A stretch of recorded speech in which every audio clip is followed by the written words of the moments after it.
에베소서 2장 312페이지입니다.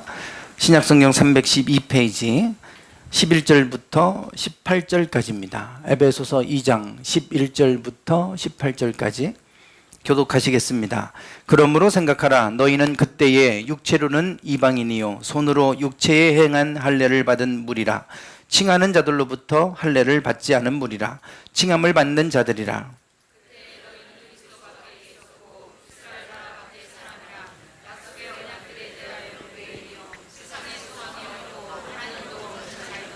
이제는 전에 멀리 있던 너희가 그리스도 예수 안에서 그리스도의 피로 가까워졌느니라.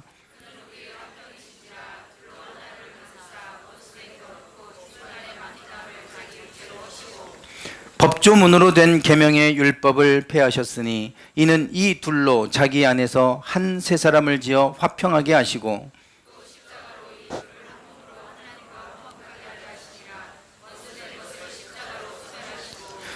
또 오셔서 먼데 있는 너희에게 평안을 전하시고 가까운 데 있는 자들에게 평안을 전하셨으니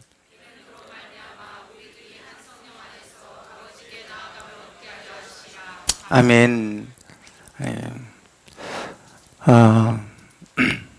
어제 경식이 치과 이제 이 치아 교정 때문에 이렇게 이제 갔어요. 예약한 시간에 이제 데려다 주고, 그리고 이제 저는 오는 길에 라디오를 들었습니다. 11시 한 10분경, 그때 성기영의 경제 세미나가 이제 그 라디오를 통해서 나오게 되는데, 주로 제가 잘 그때 듣습니다. 경식이를 데려다 주는 시간대가 그때가 맞으면 이제 그때 성경의 경제 세미나, 앞으로 이 세상이 어떻게 흘러갈 것인가, 그리고 거기에 우리는 어떻게 대처할 것인가 관련된 세미나, 좋은 세미나들을 이제 우리에게 이렇게 다시 한번 들려주는 그런 시간이어서 여러 가지 많은 통찰력을 얻는 시간입니다. 이번에 그 주제는 뭐였냐면 제4차 산업혁명과 경영환경 변화. 그래서 경영가들이 이 4차 산업혁명의 시대에 이 어떤 변화가 있을 것인가, 그리고 우리는 어떻게 그것을 준비해야 되는가, 이거에 대한 이제 세미나였습니다. 이제 우리는 이 4차 산업혁명의 시대로 지금 이미 접어들었죠. 앞으로 4차 산업혁명이다. 그러면 이제 어떤 미래가 올 것인가, 다들 여기에 대한 기대도 있고 두려움도 있습니다. 정재성 씨, 카이스트의 뇌과학자 정재성 씨가 이제 발제를 맡아서 발표를 하고, 이제 거기에 대해서 또 토론을 하는 이러한 순서로 진행이 됐습니다. 이 정재성 씨, 그러면 요즘에 TV에서도 많이 나오죠. 알쓸신잡이라고 하는 이 프로그램에서 이분이 이제 나와서 아주 꽤나 지금 유명하게 그 여러 가지 많은 박식한 지식들을 많이 우리에게 풀어놓고 우리에게 알려주고 있습니다. 이분이 얘기하는 4차 산업혁명의 시대, 앞으로의 미래는 어떤 시대가 될 것인가, 이분이 그런 얘기를 합니다. 3차 산업혁명, 1차, 2차, 3차, 4차, 이제 4차로 가는데 3차 산업혁명은 컴퓨터의 등장으로 더불어 시작이 되죠. 뭐 갑작스럽게 딱 얹은 시점이라고 말하지는 수는 없어요. 컴퓨터가 보급이 되면서, 그러면서 개인 PC로 보급이 되면서, 그러면서 우리 인간이 할 수 있는 능력보다 훨씬 더 많은 일들을 이 우리의 지적인 부분들을 대신을 해주게 됩니다. 그리고 이 인터넷으로 인해서 전 세계에 흩어져 있는 사람들이 연결되기 시작하죠. 이것을 이제 3차 산업혁명이다 그럽니다. 컴퓨터와 인터넷이 바로 3차 산업혁명을 이끌어가게 되는 이제 중요한 도구가 되죠. 사람과 사람, 전 세계에 흩어져 있는 사람들을 연결하는 거예요. 연결했다 이거예요. 그러면 4차 산업혁명의 시대는 어떻게 세상이 될 것이냐? 사람과 사물이 연결되는 시대가 온다는 겁니다. 사람과 사물. 이제는 전 세계 사람과 사람을 연결했다면 4차 산업혁명은 사람을 둘러싸고 있는 모든 기기들을 연결하는 시대다. 우리가 이것을 사물 인터넷이다 이렇게 얘기를 하죠. 이 4차 산업혁명, 이 4차 산업혁명이, 전사님 여기 좀만 줄여줘 보세요. 모니터. 4차 산업혁명이 성공하려면 반드시 모든 기기 안에는 컴퓨터가 내장이 돼야 됩니다. 그리고 이 컴퓨터들이 그냥 일반적인 수준의 그런 컴퓨터가 아니라 인공지능형 로봇, 인공지능형 로봇처럼 그러한 이제 컴퓨터가 내장돼서 우리가 굳이 뭐를 하지 않아도 내가 생각하는 것만으로도 뇌파를 통해서 미리 알고 그것을 이제 실행해주는 이제 이런 단계까지 지금 구상을 하고 있죠. 얼마든지 그게 가능하다 이겁니다. 우리가 TV를 보다가 내가 무슨 프로그램 보고 싶어라고 생각만 해도 TV가 알아서 그렇게 채널을 바꿔주는 이제 이러한 세상으로 이제 가게 된다는 겁니다. 그만큼 이제 세상은 급속도로 빠르게 이제 전환될 것이고 그 중심에는 바로 이 인공지능형 로봇이 이제 있습니다. 우리 인공지능 AI라고 하죠. 이 인공지능. 그래서 뇌과학자이기 때문에 이 인공지능이 지금 계속해서 급속도로 빠른 속도로 지금 발달하고 있습니다.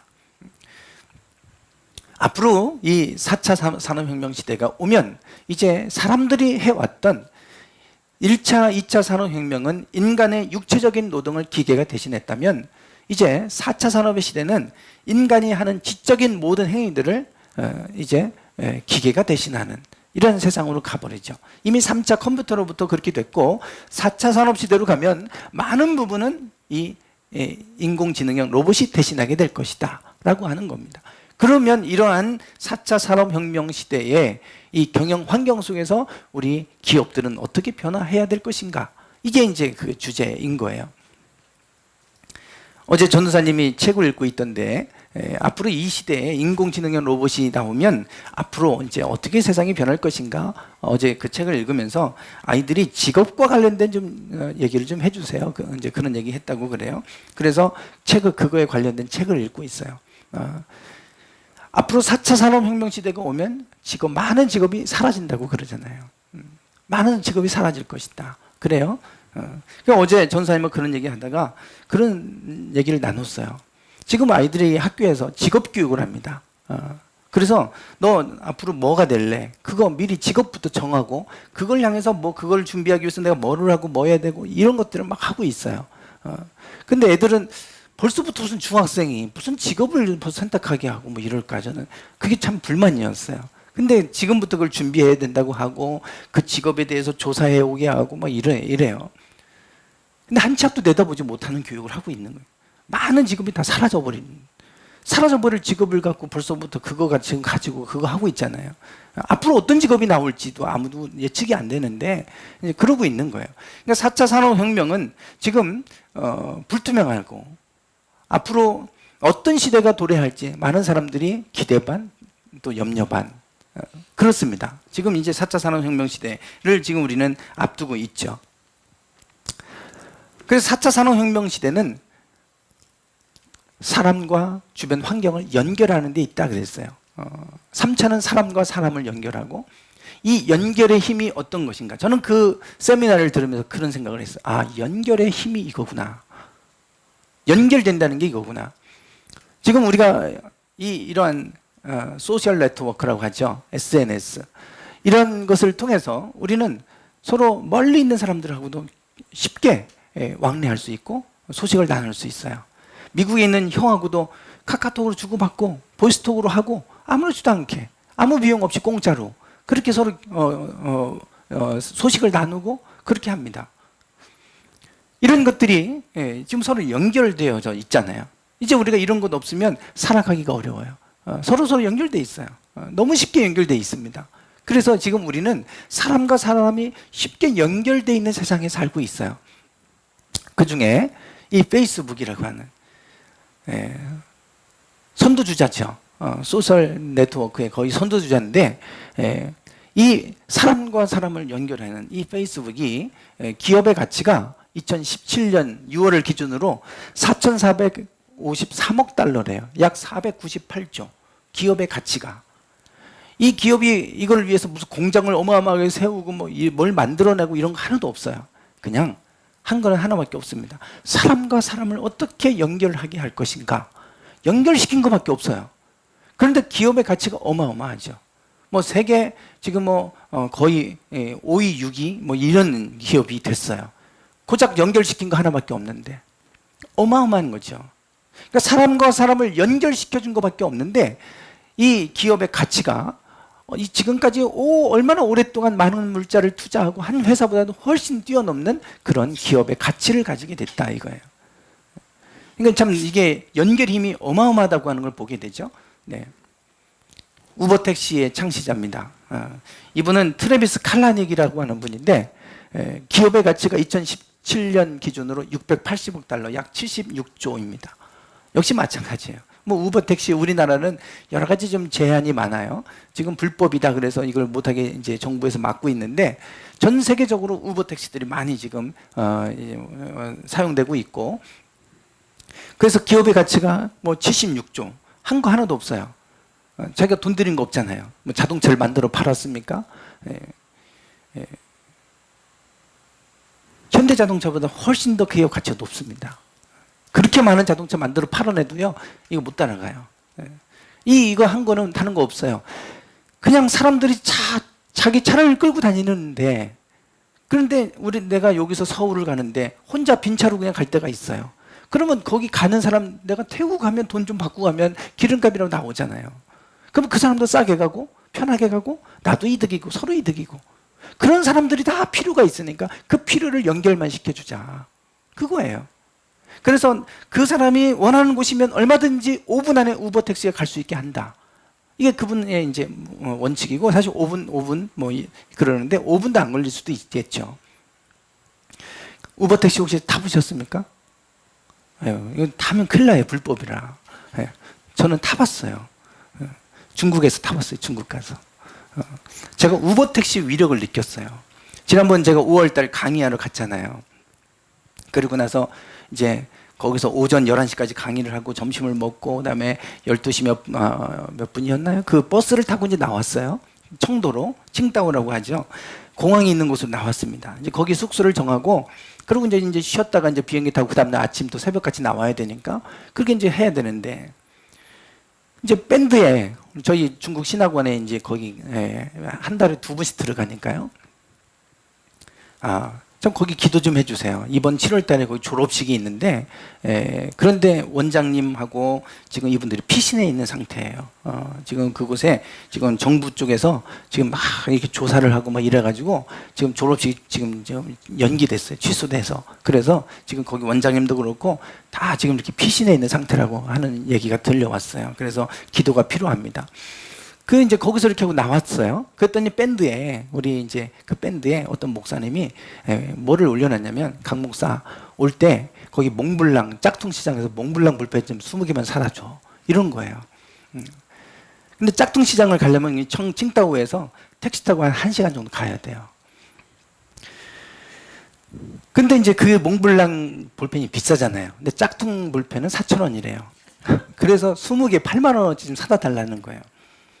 근데 제가 거기 호텔 가서 뭐 거기 짝퉁시장 이제 택시 타고 우리는 뭐 버스를 타고 어떻게 가야 될지도 모르니까 택시 타고 가야 되는데 비용이 얼마 정도 드냐 했더니 중국 돈은 150원 든대요. 3만 원 가는데. 그럼 왕복 6만 원이잖아요. 8만 원치 볼배 사러 6만 원 택시비 내고 가야 되는 거예요. 어른이 부탁을 했으니 참 못 한다고 말도 못하고 알겠습니다. 6만 원 손해 보더라도 하자. 그렇게 하고 이제 택시를 타고 간 거예요. 그리고 이제 그때가 제가 도착했을 때가 5시였거든요. 이 숙소에. 그런데 이제 거기서 또 택시를 타고 가니까 거의 6시 되잖아요. 그래서 비싼 돈을 한 3만 원 정도를 내고 택시를 타고 갔어요. 도착을 했는데 왠지 썰렁해요. 그 짝퉁 시장이 썰렁해. 왜 그렇지? 보니까 셔터들이 막 닫혀져 있어요. 거기 커피숍, 한국 사람 운영하는 커피숍이 있더라고요. 들어가서 어떻게 된 거냐고 했더니 5시 반에 문 닫는데요. 근데 6시에 도착한 거예요. 그래갖고 사지도 못하고 돈만 날리고, 그리고 또 거기다가 빈손으로 또 가는데 또 3만 원 내고 또 갈 생각하니까 참 마음이 아주 그냥 부글부글 끓는 거예요. 그 볼펜 그 뭐 8만 원치 20개 그걸 사오라고 그거 8만 원 때문에 6만 원 내고 내가 지금 이렇게 지금 피곤해 죽겠는데 여기까지 와서 이게 뭐야 지금 도대체 시간 버리고 돈 버리고 마음 버리고 이게 뭐지? 막 너무 화가 나는 거예요. 커피숍에서 들어가고 같이 간 박경화 목사님하고 왔으니까 커피나 먹고 가자고. 그리고 앉아서 커피 먹고 있는데 오는데 택시비가 3만 원 나왔다고 150원 나왔다고 했더니 그 사장님이 그래요. 그럼 갈 때 30원에 가게 해주겠대요. 그럼 어떻게 그게 되냐고. 그랬더니 우버 택시를 부르면 된대요. 그러더니 인터넷에 딱 가니까 그 주변에 차 있는 있잖아요. 거기서 그 주변으로 가는 차들 이제 거기 사람을 연결해 준 거예요. 그러니까 자기는 어차피 왔다가 이제 빈차로 가야 되니까 한 사람 태우고 가면 30원이라도 한 6천 원이라도 버늘잖아요. 그래갖고 30원 내고 갔어요. 돌아왔어요. 그러니까 그게 또 위안이 되더라고요. 그래도 30원으로 왔다. 이것 때문에 위안이 됐어요. 제가 중국 가서 우버 택시 위력을 봤어요. 150원 하는 게 30원, 3만 원 하는 게 6천 원으로 끝나더라고요. 세상에. 이게 우버 택시예요. 말로만 듣던 우버 택시를 제가 타보니까요. 이거는 신천지. 이건 이상하다, 신천지. 네. 그래서 이 우버 택시가 전 세계적으로 이렇게 되면서요. 이게 그냥 비어있는 차들이 그냥 혼자 돌아다니는 차도 얼마나 많습니까? 그 차들을 이용하면 얼마나 이게 경제적으로 이득이에요. 서로 연결해 주기만 하면.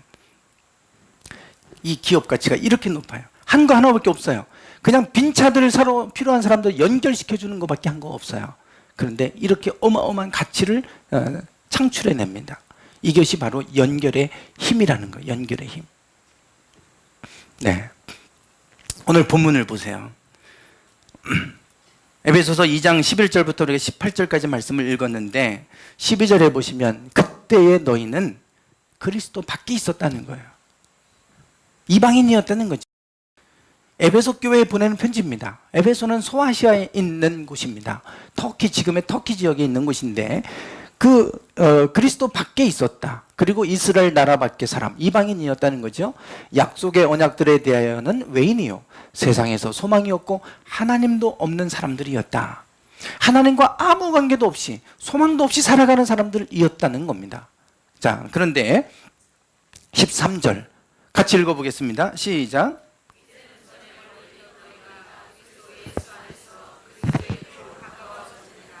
네, 이제는 전에 멀리 있던 너희가 그리스도 예수 안에서 그리스도의 피로 말미암아 하나님과 가까워졌다. 멀리 있었고 하나님과 아무 관계 없던 너희들이 이제는 그리스도의 피로 말미암아 하나님과 가까워졌느니라. 이게 우리에게 은혜라는 거예요. 하나님께 나갈 수도 없었던 우리가 이제 하나님께 나갈 수 있게 됐다는 겁니다. 14절 볼까요? 14절 한번 읽어보겠습니다. 시작.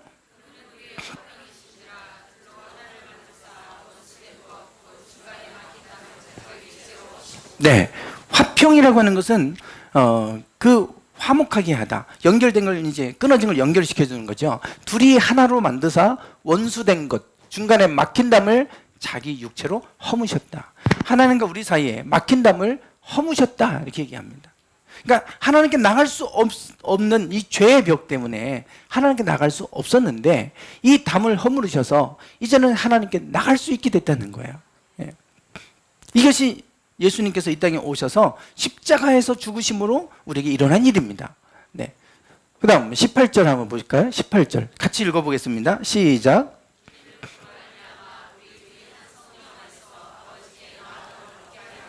네, 그분으로 말미암아서, 예수님으로 말미암아 우리는 둘이 한 성령 안에서 아버지께 나아감을 얻게 하려 함이라. 결국은 왜 예수님이 이 땅에 오셔서 우리를 위해 죽으시고 이 땅에서 십자가에서 못 박혀 죽으셨는가? 그 이유는 우리가 하나님께 나아갈 수 있도록 하기 위함이다. 이렇게 말씀하고 있어요. 예수님이 이 땅에 오셔서 이 땅에 오신 목적이 바로 이겁니다. 하나님과 우리 사이에 막힌 담을 허무시고 하나님께 나아가게 하시고 나아갈 수 있게 했고 아바 아버지라 부를 수 있도록, 그래서 하나님의 은혜 가운데 나갈 수 있도록 하기 위함이다. 이것이 예수님 오신 목적이라는 거예요. 그런데 많은 그리스도인들이 안타깝게도 예수님을 믿으면 구원받는다는 건 알아요. 예수님을 믿는 것 자체만으로 만족하고 끝나요. 예수님이 이 땅에 오신 목적은 여기에 있습니다. 하나님 아버지께 나아감을 얻게 하기 위함이다. 예수님이 우리를 위해 죽으셨어요. 그 예수님을 믿는 것, 믿음으로 구원에 이르죠. 믿음으로 우리는 하나님께 나아갈 수 있어요. 그런데 사람들이 예수님 믿는다고 믿으면 구원받는다고 하는 걸 알면서 예수님을 믿기는 하는데 하나님께 나가지 않아요. 문제는 여기에 있습니다. 하나님과 좀 연결시키려고 예수님이 오셔서 막힌 담을 허무시고 십자가로 그 모든 그 담을 허무셨는데 이제 누구든지 하나님을 아바 아버지라 부르면 나가면 돼요. 근데 나가지를 않아요. 예수님이 이 땅에 오신 목적의 의미가 없어지잖아요. 하나님과 우리 사이를 연결시키려고 예수님이 오셨다 이거예요. 그림으로 우리가 사형리에 이런 그림 나오잖아요. 우리 인간이 죄로 인해서 하나님께 가고 싶지만 갈 수가 없어요. 그래서 결국은 인간은 사망할 수밖에 없습니다. 죄인이요 심판이요 사망. 그래서 인간은 이럴 수밖에 없는 존재가 됐잖아요. 하나님과 사람 사이를 예수님이 십자가로 말미암아 연결시켜 주셔서 이제는 우리가 예수님을 영접하고 하나님께로 얼마든지 나갈 수 있게 됐다. 이게 생명의 달이잖아요. 이게 사형리에서만 하는 생명의 달이에요. 이제 우리는 예수님을 통해서 하나님께 가는 거예요. 나라로 말미암지 않고는 아버지께로 올 자가 없느니라. 죄가 있으면 하나님께 나갈 수가 없어요. 근데 우리의 죄를 예수님이 사해 주셨기 때문에 예수님을 통해서 보혈의 십자가로 말미암아 죄가 사해져서 그래서 예수님을 통해서 우리는 하나님께 나가는 거예요. 근데 예수님이 우리 죄를 용서해 줬더니 하나님께 나가지를 않아요. 지금 뭔가 잘못됐잖아요. 하나님께 나아가기만 하면, 하나님께 연결되기만 하면 하나님은 전능하신 하나님이시죠. 그래서 능력이 하나님이기 때문에 우리의 모든 필요를 아시고 채우시고 공급하시고 인도하시고 지혜를 주시고 막힌 것을 여시고 모든 걸 행하시는 하나님이신데 문제는 우리가 하나님께 나가지 않더라 이겁니다. 예수님이 이 땅에 오신 목적은 우리를 하나님과 연결시키는 데 있습니다. 그래서 우리가 중요한 것은 어떻게 하면 내가 하나님과 연결이 끊어지지 않게 할 것인가. 그게 죄예요, 죄. 그러니까 늘 죄를 예수님의 그 이름으로 십자가의 보혈로 우리가 사함을 받고 그리고 하나님께 나가는 거예요. 그게 능력 있는 삶입니다. 하나님이 인간과 연결되고 싶으셔서 인간에게 흙으로 창조하시고 생기를 불어넣으셨죠. 인간은 그래서 그때부터 생명체가 돼요. 예. 흙 플러스 생기는 생명이에요. 생명. 예. 비로소 생명이 되었다. 성경은 그러는데 생력이라고 하는 것은 네페시라고 하는 뜻입니다. 생물이라는 뜻이에요. 비로소 살아있는 존재가 됐다는 거예요. 하나님의 영이 여기에 임하는 거예요. 생기. 이것이 결국 인간을 인간되게 하는 정체성입니다. 왜 그 생기를 불어넣으셨느냐? 이것을 통해 하나님과 우리가 연결되게 하려고 하는 거예요. 이게 없으면 연결이 안 됩니다. 이거는 죄가 들어오면 깨져요. 이것으로 말미암아 우리는 하나님과 교통할 수 있어요. 예. 우리는 영적 존재고 그래서 하나님께 나아갈 수 있게 되는 거예요. 하나님의 생기를 불어넣으셨어요. 지금 제가 아까 4차 산업혁명을 말씀드리면서 사람이 사물과 연결되는 시대라 그랬잖아요. 사람과 사물이 연결되려면 인공지능을 부여해야 돼요. 인공지능을 부여하지 않아도 뭐 연결은 되겠죠. 그런데 매우 약한 고리밖에 안 됩니다. 연결성이 약해요. 그렇지만 인격적인 교제가 일어나. 내가 생각해도 무슨 생각하는지 알고 알아서 해주고 이런 강한 인격적 교제가 일어나려면 같은 인간과 같은 인공지능이 부여돼야 돼요. 그러면 거기로 인해서 다가오는 앞으로 이 로봇이 이 인간을 지배하고 인간이 종속되는 시대가 오지 않을까 이런 염려를 하지 않습니까? 하나님이 우리와 교통하고 싶으셔서 우리에게 하나님의 영을 불어넣어 주셨어요. 그래서 우리에게 생기가 들어왔고 비로소 우리가 지금의 인간이 됐어요. 동물이 아닌 인간, 영적 존재로서의 인간. 그래서 우리는 양심을 갖고 살아가게 되고 그것 때문에 하나님과 교통하고 살아가게 됩니다. 이제는 하나님과 연결될 수 있는 그것이 있는 거예요.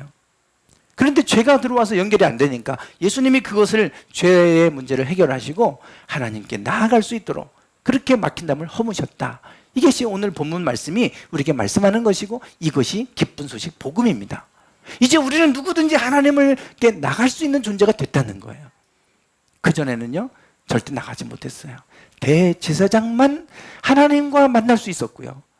그리고 그 대제사장이 말을 전해주면 그냥 그걸 듣고 그들이 그 말을 따라하면 됐어요. 직접 하나님을 만날 수가 없었어요.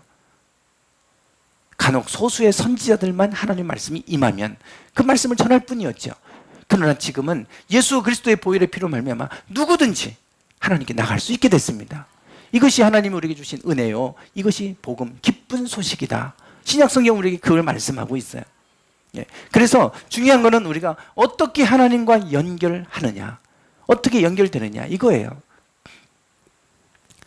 제가 이 4차 산업혁명 시대와 관련해서 여러 가지 많은 자료를 검색하고 하다 보니까 이런 책이 나와요. 커넥토그래피 혁명이다 이래요. 예. 파라그 카나라고 하는 분이 쓴 책인데, 이 커넥토 이건 합성어입니다. 커넥션 연결이라는 단어하고 지오그래피 이 땅 지도 지리 이런 뜻이죠. 이걸 연결시켜 놓은 거예요. 이제는 땅과 땅 국경이 이렇게 나눠지는 시대가 아니라 이제는 이 모든 것들이 하나로 연결되는 시대다. 그런 혁명의 시대가 왔다는 거예요. 이 책에서 뭘 얘기하냐면 세계를 움직이는 원동력은 더 이상 정치나 이념이 아니다.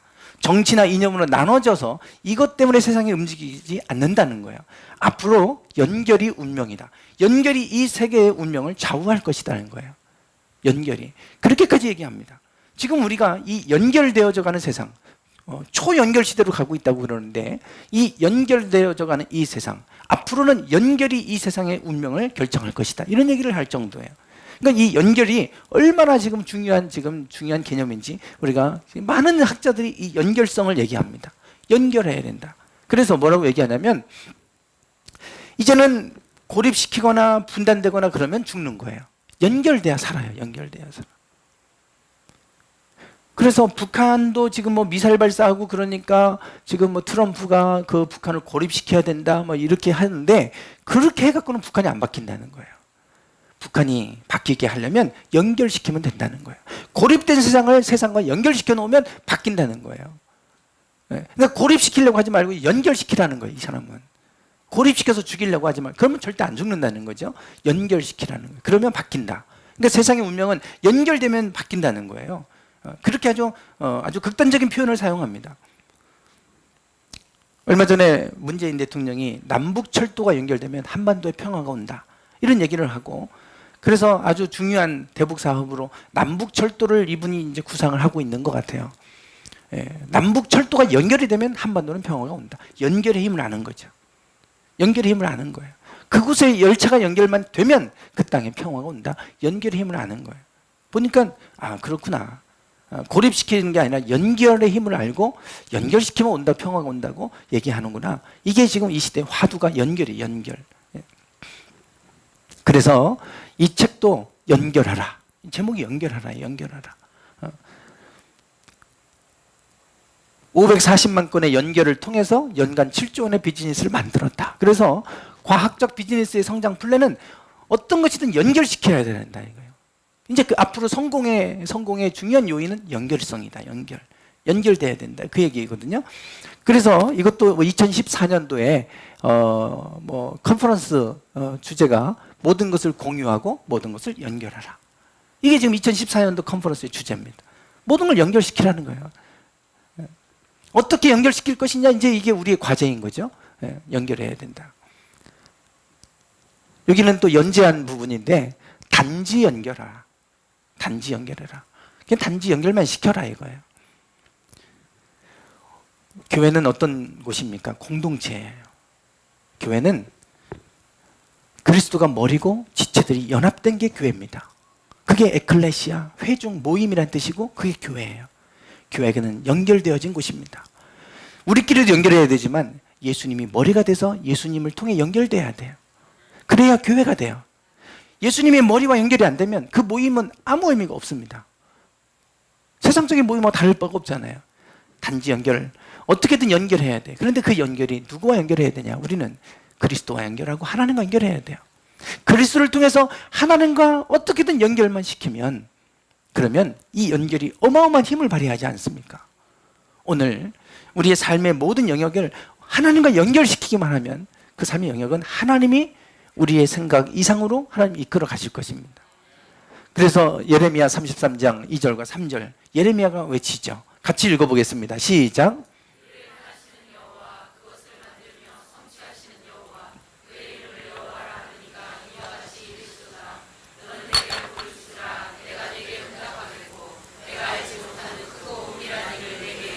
아멘. 바로 그거예요. 하나님은 일을 행하시고 그것을 만들고 성취하시는 분이다. 너희는 하나님의 이름을 불러라. 하나님을 찾아라 이거예요. 하나님과 연결되어라 이거예요. 그러면 네가 알지 못하는 크고도 은밀한 일을 내가 너에게 보여주겠다. 하나님이 하시는 말씀이에요. 우리가 하나님께 나아오기를 원하시고 그러면 내가 일을 행하고 내가 그것을 만들고 나는 그것을 성취한다. 그렇게 말씀하세요. 하나님의 능력을 하나님 우리에게 베풀어 주기를 원하세요. 문제는 우리가 하나님께 연결되기를 원하세요. 그걸 위해 예수님을 보내셨잖아요. 오늘 우리가 예수님을 통해서 이제 하나님께 어떻게든 연결되는 삶이 되기를 원합니다. 여러분의 자녀들을 하나님과 연결시키세요. 그러면 하나님 그 자녀들을 이끌어 가실 거예요. 하나님과 연결이 끊어지면 죽는 겁니다. 우리는 그리스도인들은. 교회가 하나님과 연결이 끊어지면 그건 죽은 교회예요. 어떻게 하면 내 일터를 하나님과 연결시킬 수 있을까 고민해 보세요. 놀라운 일이 일어나실 겁니다. 어떻게 하면 내 삶을 하나님과 연결시켜 볼 수 있을까 고민해 보세요. 수많은 사람들은 어떻게 이걸 연결할까? 이거를 사람과 사람을 어떻게 연결시키고 사람과 사물을 어떻게 연결시켜야 할지 지금 고민하고 있잖아요. 지금 우리는 그 과도기에 와 있어요. 이제는 사람이 사물과 연결되어지는 시대인데 그런데 가장 중요한 사람과 하나님과의 연결이 끊어져 있어요. 그래서 저는 사물과도 연결시키려고 하는데 왜 하나님과 연결하려고는 생각하지 않을까? 그 생각이 들었어요. 이게 이렇게 능력이 있고 모든 것을 그래서 연결시키려고 하는 것이라면 우리의 전능하신 하나님, 이 온 우주 만물을 창조하신 이 하나님과 연결되어지기만 한다면 하나님이 그 삶을 하나님 복되게 하신다고 약속하셨는데 오늘 우리의 삶의 영역이 어떻게 하면 내가 연결시킬까? 이것이 우리의 고민이 되기를 원합니다. 4차 산업혁명 시대 어떻게 살 것인가? 우리가 이거 고민하기 전에 먼저 우리는 하나님과 어떻게 연결할 것인가? 어떻게 우리 삶의 모든 전 영역을 하나님과 연결되게 할 것인가? 그것이 연결되기 시작하면 하나님이 행하시는 놀라운 일들, 우리가 알지 못하는 크고 은밀한 일을 하나님 보게 하실 줄 믿습니다. 기도하겠습니다.